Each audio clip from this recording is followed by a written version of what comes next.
We're about to hear how a small but mighty marketing team has used by empathy, disruptive insights, and go-to-market jiu-jitsu to win exec-level audiences at Fortune 500 enterprises. Please welcome to the stage, Pat Spenner. Thanks, Jason.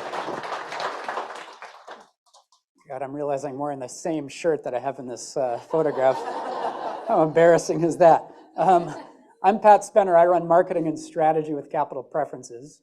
We are a fintech, and we software as a service, and our software helps advice firms and financial advisors understand their clients, who are end investors like you and me, uniquely well. I'll get into a little bit more of the detail there in a couple minutes. For now, we are targeting the largest wealth management firms on the planet, as Justin mentioned. So think UBS, HSBC, JP Morgan, Morgan Stanley, these kinds of outfits. And within these outfits, we're targeting pretty senior level executive decision makers. So these folks are very time-starved. It's quite challenging to get in front of them. And so today, I'm going to be covering how we're applying principles from challenger marketing to have some success on that front. Yeah, and so by now you've detected that I am not a Kiwi. The Kiwi accent, as some of you may know, was voted in 2020 the world's sexiest accent. Do you know the least sexy accent in 2020? It's the American Midwestern accent, which is what you're stuck with for the next 28 minutes or so. So, but I do live in New Zealand now for the past 6 years, and thrilled to say that I and my family are sitting for our New Zealand citizenship ceremony next Tuesday, which is great. Yeah, it's great. Patriotism, all right, patriotism. I can relate to that. So we'll be Kiwis in spirit. I'm just going to set my water down here. We'll be Kiwis in spirit, if not in accent, but I am going to talk pretty fast today, like a Kiwi. It was fast for an American Midwesterner. So I need my, need this thing right here. Okay, we're past this. My talk comes in two parts today. The first part are just a couple of insights, frameworks for commercial go-to-market strategy that come out of my time working at a firm called CEB in the US. The second part of my talk, the bulk of my talk, is going to be the case study and how we're applying these principles in our go-to-market at Capital Preferences. So CEB is a business research consulting firm. It was acquired by Gartner in 2018. I left CEB in 2017. I spent the better part of 12 years of my career at CEB. I ran a membership program serving chief marketing officers at Global 2000 companies there across 10 years or so. And our team's mission was to do quantitative and qualitative research against the shared challenges that those CMOs brought to us each year. We had a sister program that we worked with that served chief sales officers. Those two programs, our teams worked very closely together across trying to help CMOs and CSOs solve these shared challenges, okay? And so we distilled much of the insights and quantitative work and evidence and case studies and examples into a couple of books, The Challenger Sale and The Challenger Customer, which some of you might be familiar with. I'm a co-author myself on The Challenger Customer. Full disclosure, I get no royalties from sales of these books, so if you find the ideas that I talk about today intriguing at all, go check them out, and I don't care where you get the book. You could find a pirated copy online. You could go to your library and check it out. If you want to buy the book, more power to you. I have no dog in this hunt, as we'd say in the American Midwest. So let's see, what else do I want to talk about here? So I'm going to share just the tip of the iceberg of insights from our work at CEB and bring that to life. There's a whole lot more below the surface here. If you're interested, you can kind of catch me over lunch or over beers or whatever, or go procure the books. Great content wants to be free, however you want to find them. So to frame up part one here, oh, that did a funky thing formatting-wise. Okay, doesn't matter. This is the simplest possible depiction of a B2B buying journey. So on the far left, you've got the spot where the customer, your stakeholder, gets the notion that they have a problem in their business they might want to solve. Maybe they sense that there's something they could be doing a little bit better. So they start their research on that. Far right of the page there is the point where your customer buys something. Hopefully they buy something. My question for you is, at the pointy tip of that blue arrow, what event happens at that point? Anyone have a guess? This should be labeled 60 to 90% of the way through the buying process is what the big blue arrow should be labeled. So at 60 to 90% of the way through the buying process, what event happens? They engage with the supplier, right? So this is when the buyer actually reaches out to engage with a supplier's sellers meaningfully. What are they doing in the big blue arrow up until that point? Research. They're learning on their own. They're coming to some conception or probably misconception of what their problem is, what the nature of the solution is that's going to help them solve that problem, and who the best suppliers are to help them solve that problem. In effect, what's happening in that big blue arrow is we as suppliers are being commoditized. As these stakeholders go about doing their research, they are in a fashion sanding off the sharp edges that make us different from one another, and they're commoditizing us. There's a whole lot more that goes underneath this that we unpack in the book, or I can unpack it at lunch or over beers or what have you, but it's a real pain in the butt. And the signature number for me that stands out as a marketer is, does anyone know the percentage of marketing qualified leads that ultimately land in dollars for you? It's about 3% on average, 3%. So 97% of the time, business that we in marketing deem qualified to go on to sales doesn't buy anything from us, right? And that's the world of the big blue arrow, this commoditization pressure, and it's a huge story. So it's the backdrop to when the chief sales officers at CEB came to us, and this is not new, by the way, these numbers have been in motion for a number of years. So when my team first did the research on this, the number was 57%. So on average across industries, customers were 57% of the way through their purchase process before they meaningfully reached out to talk to a supplier sales rep. These days, that study has been kind of redone over and over. Depending on your category, that's 60 to 90% today. So it's not news, right? But this is the world of the big blue arrow that we live in. At the time, so 10 years ago, chief sales officers came to us with an important question at CEB.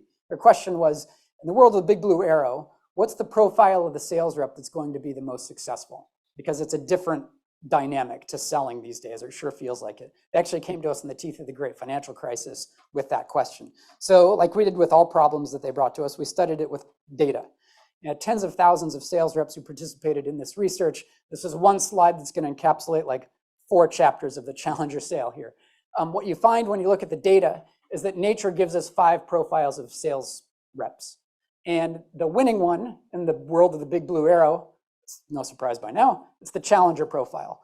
And that is because they are good at challenging customers and the way that customers think not about the supplier, but the way that customers think about their own business.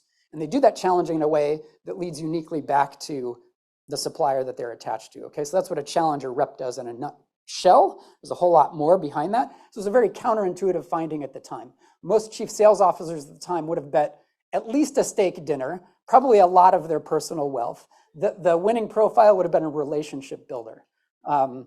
Story for another time. It's a fascinating one. But Challenger it is. And so Challengers are great at disrupting that big blue arrow and the commoditization pressure if and when they can get into the big blue arrow early enough.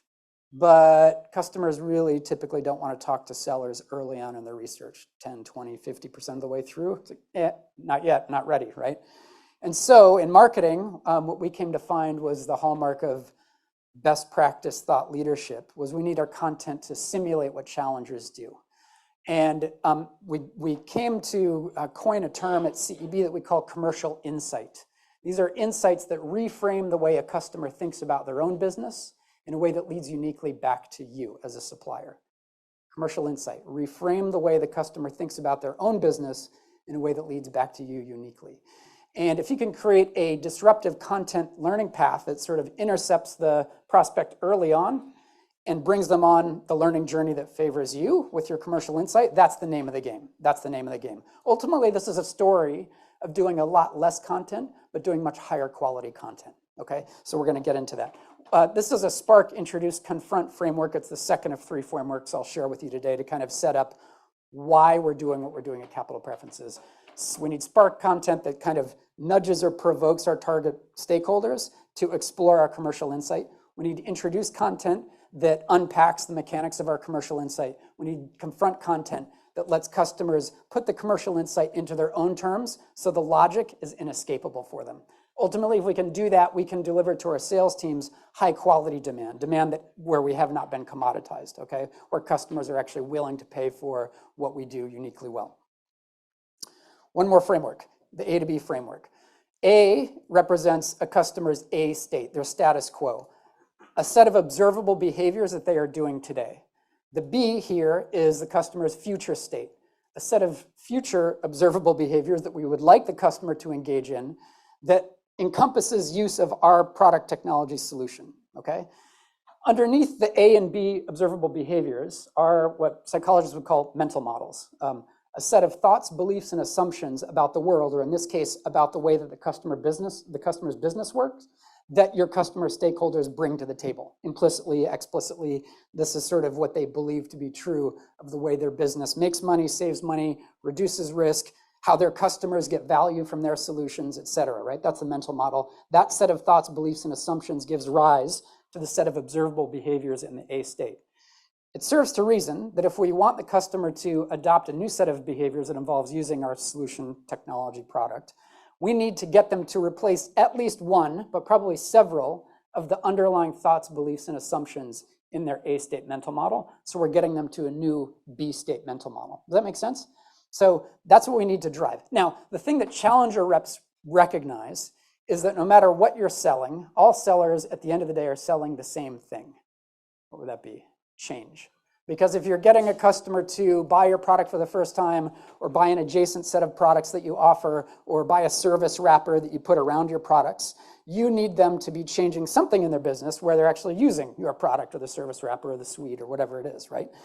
And change in businesses where you have collections of people is really hard. Man, it's hard. Like, take it from me, targeting the largest financial services firms on the planet, highly regulated industry. God, it's painfully slow how these guys move, right? And so to me, we heard a comment from one of our members at CEB about this whole change management thing, which was pain of same has to be greater than pain of change. If you're going to get anyone to change from A to B, the pain of the A state, the status quo, has to be greater than the pain of migrating to the B state, right? So this lays out kind of the two bars that we need our content to meet. It has to reframe the way the customer thinks about their own business in a way that leads uniquely back to you. And it has to create a situation where the customer feels like the pain of their status quo is greater than the pain of migrating to the B state. And the trick here is that if we don't break down the A, right? If we don't break down their A state mental model and show the pain of the A, they are very likely to engage with your content and look you in the eye, virtually or physically, your sellers, and say, God, you guys are doing impressive stuff. You know, I can see how your solution creates value. I can see how you're different than all the other players out there. But man, the pain of migrating to adopt your solution, yeah, it sounds kind of like, it sounds hard. And oh, by the way, what we're doing today, it's kind of good enough. So in many ways, the story of the world of the big blue arrow is it's an era of good enough. And so that's why when we look at CEB, when we did content audits of our members' thought leadership, we found that the vast majority of it focused on, can you guess, building up their B or breaking down the A? The B, by a long shot, 70 to 90%. Here's how great life would be if only you adopt fill in the blank, cloud-based X, right? Large language models, ChatGPT, cordless dental equipment. I've heard it all, right? So I'm studying all these kinds of B2B industries. So that's sort of the, that's the bar. That's where we want to be. Okay, onto the case study. So if you're going to go about creating commercial insight, counterintuitively, the place that you start is not with your customers, you start with yourself. Because remember, a commercial insight reframes the way that customers think about their own business in a way that leads uniquely back to you. And if you aren't clear about what your unique strengths are, you're going to be in the business of being out there with your content, reframing the way that customers think about their business, but in a way that doesn't lead back to you, and that's free consulting. It's a very low margin business. You don't want to be in that business. So we have to be crystal clear about what separates us from the rest of the pack, because we're going to construct our commercial insight to connect back to that thing, okay? So at Capital Preferences, we use behavioral economics, decision science, gamification to reveal hidden insights about advice clients. Insights that the clients could not self-report. You could think of what we're doing as basically bringing the MRI machine to late 19th century medicine, right? So physicians at that time, pre-X-ray, had bedside manner. They could ask patients questions. They had their trusty stethoscope, maybe a thermometer, what they could view on the outside. They couldn't look underneath the surface, really, and see what's going on inside, right? So that's what we're doing with our technology, is giving advice firms, financial advisors a chance to see what's underneath through the revealed preferences methodology. The preferences methodology, the details of it are not important, except that it was kind of the life's work, or has been the life's work, of Capital Preferences co-founder, Shahar Kareev, who is a economist and decision theorist at UC Berkeley. He's quite a leading light in the space.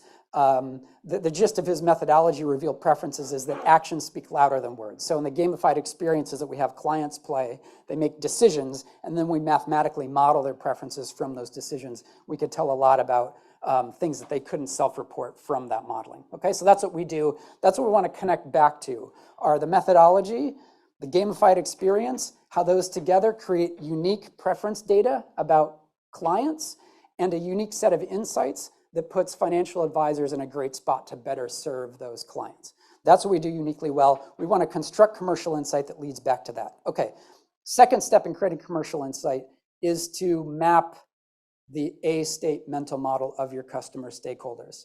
I'm showing you an example here. This is from, for us, a commercial insight we created about 18 months ago. This is just the top level on it. This is in the world of sustainable investing, ESG investing. Does everyone know what ESG is? Environmental, social, governance.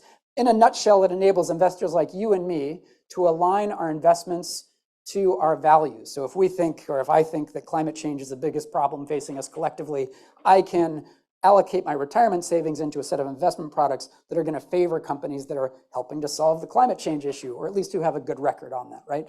And so there's financial products that have proliferated that help against all kinds of different sustainability causes, okay, themes, so to speak.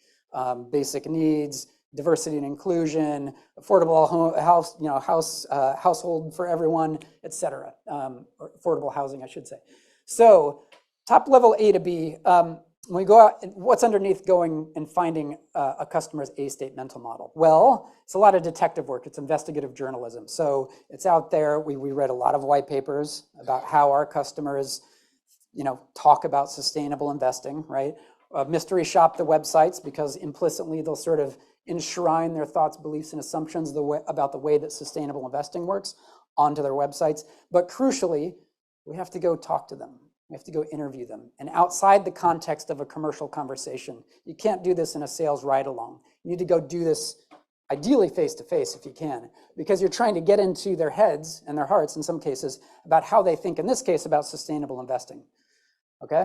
So deep detective work here. So what we found when we did that is that most of our target audience, right, heads of advice at large wealth management firms, believe that end clients like you and me, their clients, right, have mostly monolithic ESG preferences, meaning if they get a client who comes to them asking about sustainable investing, they kind of make the assumption, oh yeah, this person's going to care about E, and in fact, climate change more often than not. And therefore, if we have the best E or climate change investment products on our shelf to pull off the shelf for them, I'm going to win this hugely growing space of sustainable investing. Does that make sense? That's their A state.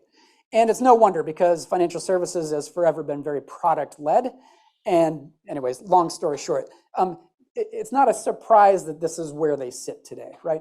So the B state that we want to replace that with is clients have highly individualized ESG preferences. And if that were the case, then clients would be demanding something that's a more personalized set of products, right, for their individualized preferences. It's not just give me the black Model T. So the commercial insight, summary here, is winning ESG isn't about the product, it's about the experience. Because what we discovered is that clients actually need help discovering what their preferences are. Sustainable investing is so new, there's so many terms and concepts and buzzwords, many investors like you and me don't quite know what's possible. So if their financial advisor can give them an experience that helps them discover what their preferences are, and then match them to the right set of products, that's really what clients want. So we want to replace the A assumption with the B assumption. If we can do that, you see how that connects uniquely back to what we do well. We have this MRI preference measurement device that helps you get very precise understanding of a client's investing preferences. Okay, does that make sense? So far, so good. So that's our commercial insight. We can't just show up with this commercial insight in sales conversations or just assert it in our thought leadership. We need evidence to back it up, because as soon as we assert it, the folks we're talking to are going to say, you're entitled to your opinion, but I've been in this industry for 30 years. The door's over that way, see yourself out. So we went out and we needed to do market research. So we did a market study with our customers' customers.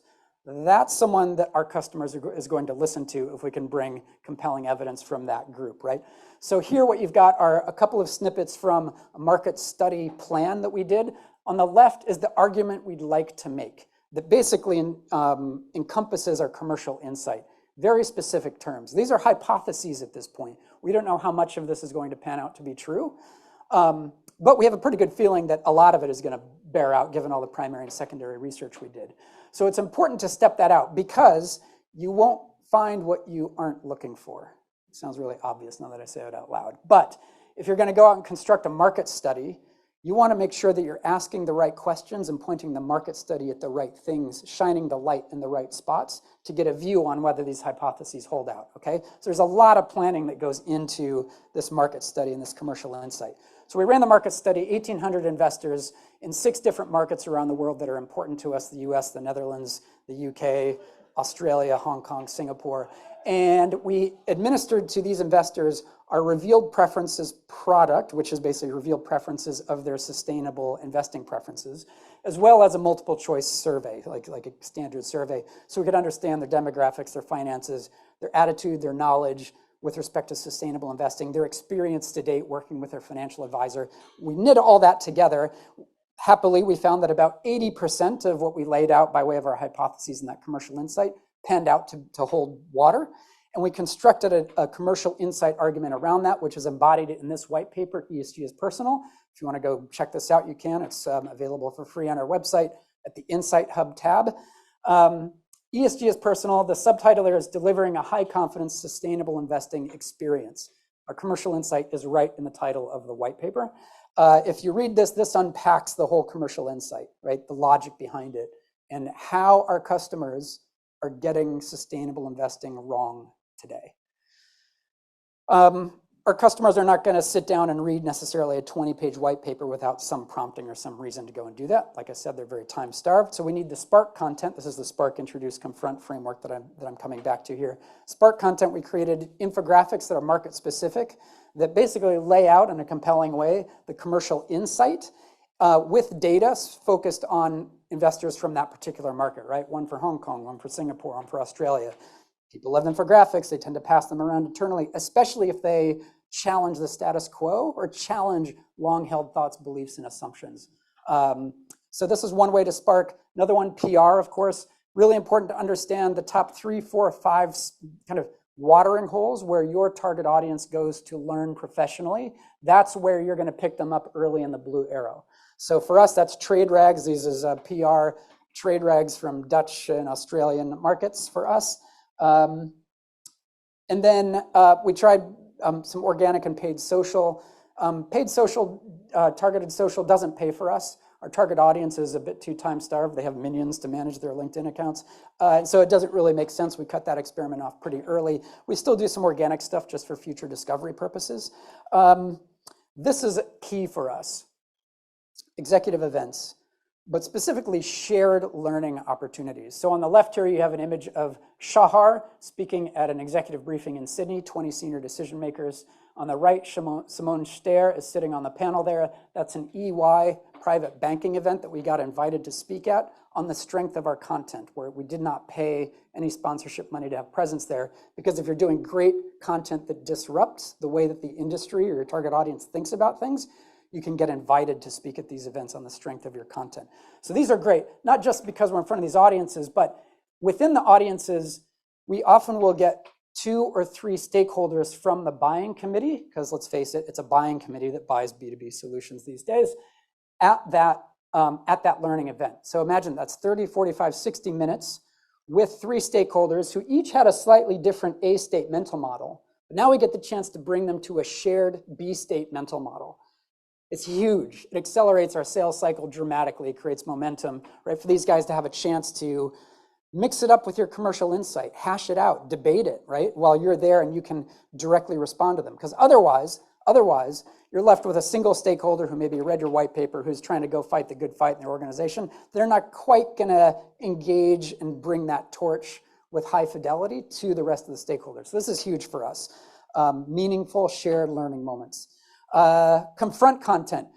We use ROPE models, return on pain eliminated models, which basically sizes up how much pain a customer feels in their A state. So this lets them go in and put assumptions in about their business, and it flows through and it calculates or sizes the pain in their business today. A lot of that pain is often underappreciated by them, right? Because they take it as just a cost of doing business. But little do they know, they actually can make a lot of that pain go away. So ROPE models as well, that's important as well, kind of mid-funnel and on.